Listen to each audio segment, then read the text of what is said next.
Paano nga ba malalaman kung authentic ang Ilocos Empanada? Dahil may mga nagsasabi na dapat daw ay walang cheese. Sir, tanong ko lang, paano nyo mapapatunayan na authentic talaga tong empanada nyo?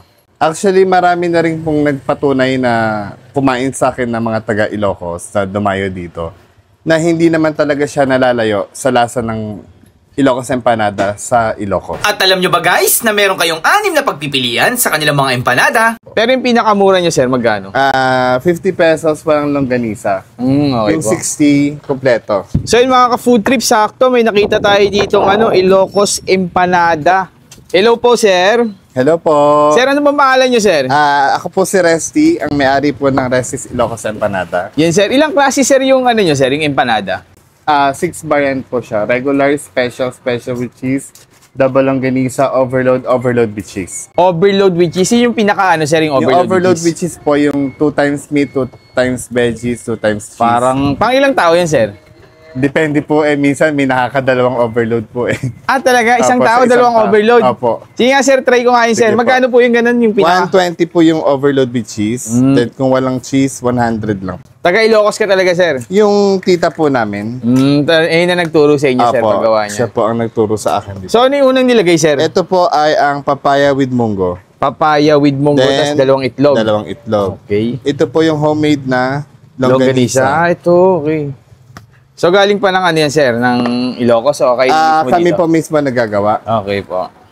Then, 2 times slice ng cheese. 2 times cheese. Aha. Mamaraki yan, Ito po ang rice flour. Rice flour. Sir, tanong ko lang, sir. Anong oras kayo open dito?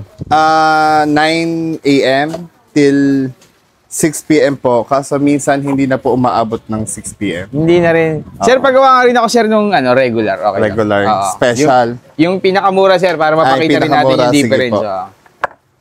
9 a.m., sir, hanggang 6 p.m. po. Minsan hindi na po naabot ng 6 p.m. talaga.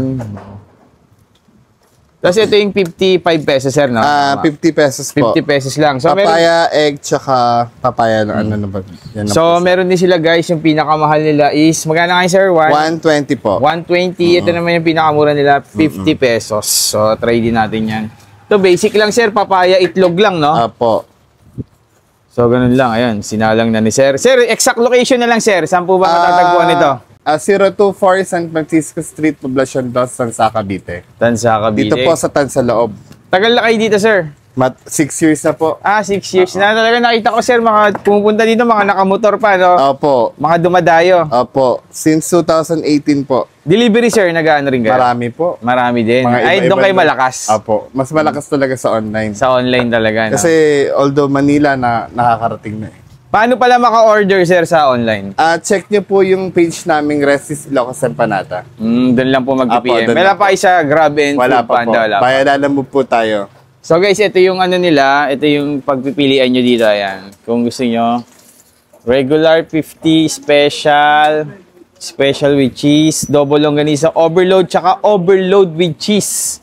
Ito yung kanilang ayan, Resty Ilocos Empanada. Meron din silang number. Pag gusto yung umorder, dyan na lang. Sir, gaano katagal ito lutuin? Siguro mga 5 minutes. 5 minutes lang.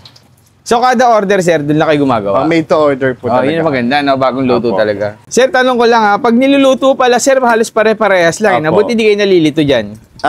Marami nagtatanong kung bakit hindi ako nalilito. Kasi nilalagyan ko siya ng tanda. Ano yung pala tandaan niya? Kumbaga, tinutupi ko siya sa gilid. Okay. Kung double ang ganisa, doble ang tupi. Yun. So, yun pala yung palatandaan. Hindi pa naman kayo nagkamali, sir? Hindi pa naman Hindi pa naman. Perfect.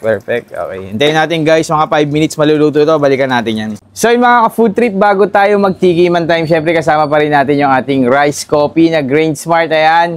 Low calorie and decaffeinated. Pwedeng-pwede sa mga acidic to, guys. Try nyo na. And then, syempre, titikman na natin yung dito, guys, yung Resty's Ilocos Empanada, guys. Super authentic. Marami na nakapagpatunay niya ng mga taga Ilocos pag pumupunta dito. Kaya talagang ang lakas ng delivery ni Sir dito. Dito lang yan, guys, sa Tansa, Cavite. And then umorder tayo ng 3 sa kanilang mga 3 klase sa kanilang mga empanada. Meron silang 6 na klase. So tinry natin yung pinaka-overload na. Ito yung pinaka-overload nila. Itong kabila walang sauce. Tikman muna natin to.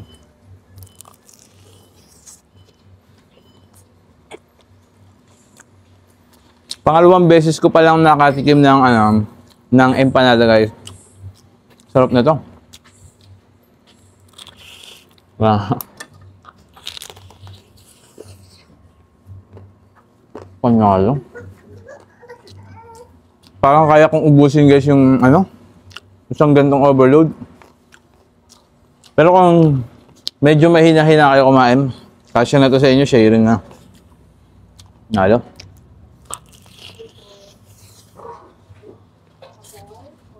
Wala pang suka yun, ha. Wala pang sauce. Try natin yung may hot sauce ito.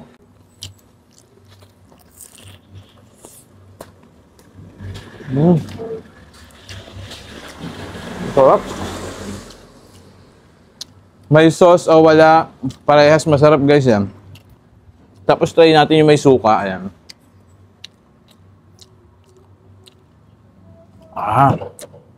Tara.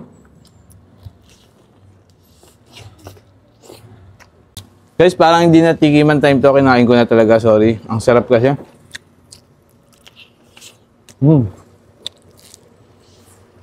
So sa mga gustong pumunta dito, guys, napipin naman yon yung Restis Ilocos Empanada. Pwede nyo ipin. And kung malapit lang kayo dito, guys, around Tanzalang or Cavite, pwede kayo magpa-deliver sa kanya. PM nyo lang yung kanilang page na Restis Ilocos Empanada. Ayan. Super panalo.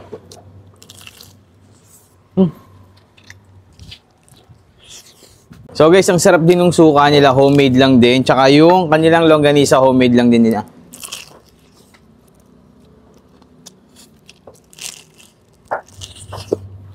Ang gusto. So try nyo na dito, guys. Restis Ilocos Empanada. Sobrang panalo, guys. 120 pesos lang. Panalo.